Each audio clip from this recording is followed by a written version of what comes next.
नमस्कार, सुप्रभात, नमस्ते बिहार देख रहे हैं आप और आपके साथ मैं हूं सोनाली सिंह। बुलेटिन की शुरुआत करेंगे बड़ी खबर के साथ। बड़ी खबर पेपर लीक कांड से जुड़ी हुई सामने आ रही है, जहां पर 2 आरोपियों से पूछताछ की जाएगी। राजेश कुमार और सुधीर सिंह से पूछताछ की जाएगी। आपको बताते चले कि राजेश कुमार कृषि विभाग में सहायक के तौर पर तैनात है। ईओयू ने दोनों को 3 दिनों के रिमांड पर लिया है। पेपर लीक कांड में अब तक 8 लोग गिरफ्तार किए जा चुके हैं। कोर्ट ने दोनों को 2 दिनों की रिमांड दी है। हालांकि अदालत ने 5 दिनों की रिमांड अस्वीकार कर दी। आर्थिक अपराध इकाई की टीम दोनों से पेपर लीक मामले में गहन पूछताछ करेगी। बीपीएससी पेपर लीक कांड की शुरुआत और गिरोह में शामिल दूसरे सदस्यों के बारे में जानकारी ली जाएगी। गिरफ्तार 8 लोगों में आरा के वीर कुंवर सिंह कॉलेज पर तैनात बरहड़ा के बीडीओ जयवर्धन गुप्ता, कुंवर सिंह कॉलेज के प्राचार्य, कृषि विभाग के सहायक राजेश कुमार, इन सब के नाम शामिल हैं। तो ये बड़ा अपडेट, बड़ी खबर आपको बता रहे हैं। बीपीएससी पेपर लीक कांड में अब तक कुल 8 लोग गिरफ्तार किए जा चुके हैं। आपको बताते चले कि पेपर लीक कांड में अब 2 लोगों से पूछताछ की जाएगी। और इस खबर पर ज्यादा जानकारी के साथ हमारे सहयोगी संजय कुमार फोन लाइन पर जुड़ गए हैं। संजय, देखिए, अब इस पूरे कांड में 2 आरोपियों से पूछताछ की जाएगी। राजेश कुमार और सुधीर सिंह से पूछताछ की जाएगी। क्या कुछ सवालात हो सकते हैं और अब जांच किस दिशा में आगे बढ़ाई जाएगी? देखिए, सबसे बड़ी बात यही है कि जो आर्थिक अपराध इकाई की जो एसआईटी है वो इस मामले की जो जांच कर रही है वह इस बात को पता लगाना चाहती है कि सबसे पहले प्रश्न पत्र किस जगह से आउट हुआ।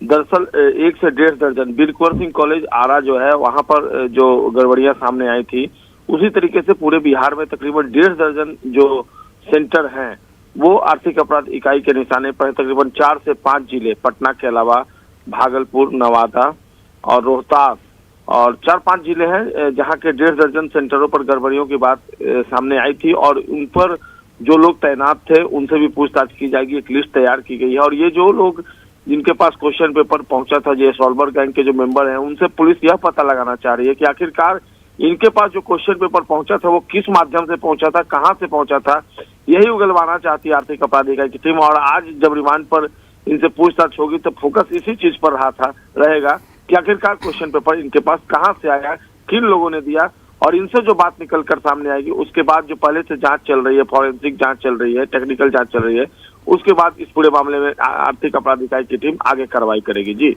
बिल्कुल, चलिए संजय, बहुत बहुत धन्यवाद तमाम जानकारियों के लिए।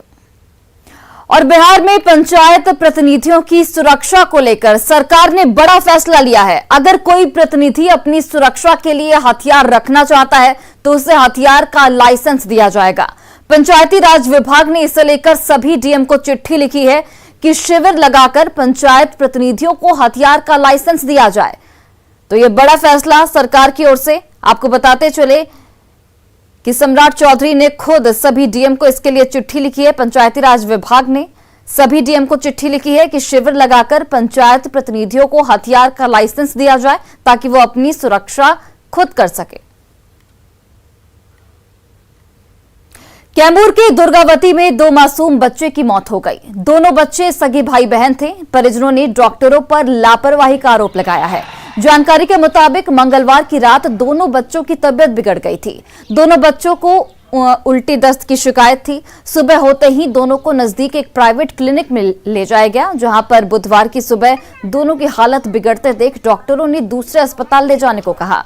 दोनों को दूसरे क्लिनिक में ले जाया गया। इसी दौरान 3 साल के सत्यानंद की हालत काफी गंभीर होने लगी थी, जिसे आनन फानन में एक मोटरसाइकिल से यूपी के चंदौली के एक अस्पताल में ले जाया गया, जहां चिकित्सकों ने सदानंद को देखते ही मृत घोषित कर दिया।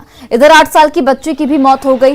मृत बच्चों के माता पिता और दादा ने डॉक्टरों पर लापरवाही का आरोप लगाया है।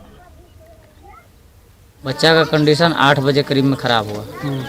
ट्रीटमेंट के दौरान बोला था कि बच्चा सही है। हाँ, बच्चा सही है। लास्ट मरते दम तक बोला था कि बच्चा सही है। मर गया तभी बोला कि बच्चा सही है, दिमाग में बुखार है। लेकिन वहाँ ले गए तो मशीन में बता दिया कि नहीं, बच्चा खत्म है।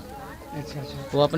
वो अपने आदमी से भेजवाया, जो आदमी रखा है, कंपाउंडर हो चाहे कुछ भी, बच्चे को अपने आदमी से भेजवाया। चंदौली छोड़ के वो आदमी भाग भी गया हम लोग के साथ। वो छोड़कर हॉस्पिटल में भाग गया वो। ये जरूरी कार्रवाई जो होगी हम लोगों के स्वास्थ्य विभाग के अनुसार करेंगे। सर पूरे प्रखंड में कितने मतलब वैध क्लिनिक है ऐसे में? हमारे यहाँ तो 3 ही हैं अच्छा रजिस्टर्ड, बाकी जितने भी हैं अवैध हैं। और इसी बीच एक अहम जानकारी आपको देते चले कि बिहार के स्कूलों में गर्मी की छुट्टी घोषित कर दी गई है। तो ये बड़ी जानकारी, 23 मई से गर्मी की छुट्टी होगी बिहार के स्कूलों में। 23 मई से 14 जून तक स्कूल जो है वो बंद रहेंगे। सभी निजी और सरकारी स्कूलों में इस दौरान छुट्टी होगी। 21 मई तक ही स्कूल जो है वो खुला रहेगा। तो ये बड़ी खबर आपको बता रहे हैं, बड़ी जानकारी। 23 मई से 14 जून तक बिहार के स्कूल जो है वो बंद रहेंगे। सभी निजी और सरकारी स्कूलों में इस दौरान छुट्टी रहेगी।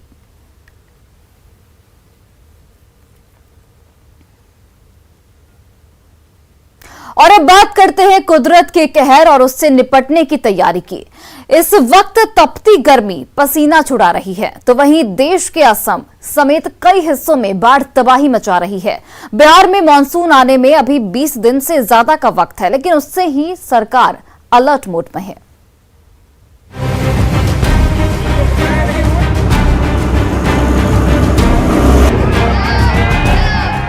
कुदरत जब कहर बरपाती है तो हाथी भी कागज की तरह पानी में बहता हुआ नजर आता है।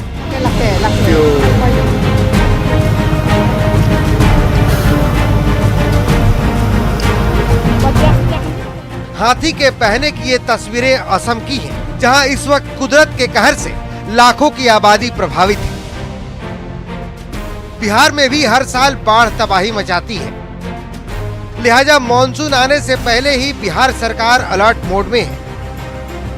बुधवार को सीएम नीतीश कुमार ने बाढ़ और सुखाड़ की तैयारियों को लेकर हाई लेवल मीटिंग की। इस मीटिंग में सभी विभागों के मंत्री और अधिकारी मौजूद रहे।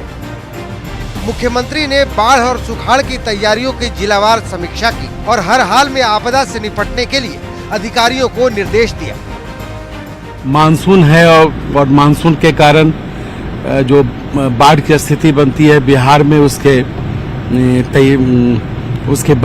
उसके बाढ़ से बचाव के लिए एक लंबी बैठक माननीय मुख्यमंत्री जी की अध्यक्षता में हुई।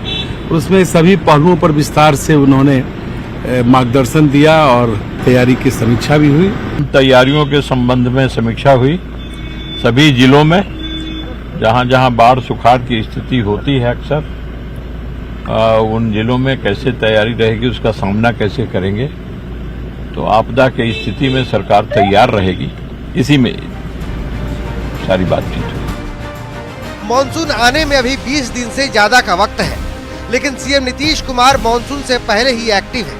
हाई लेवल मीटिंग से 5 दिन पहले सीएम नीतीश सुपौल भी गए थे, जहां उन्होंने फिजिकल मॉडलिंग सेंटर और पूर्वी कोसी तटबंध पर हो रहे कार्यों का जायजा लिया था।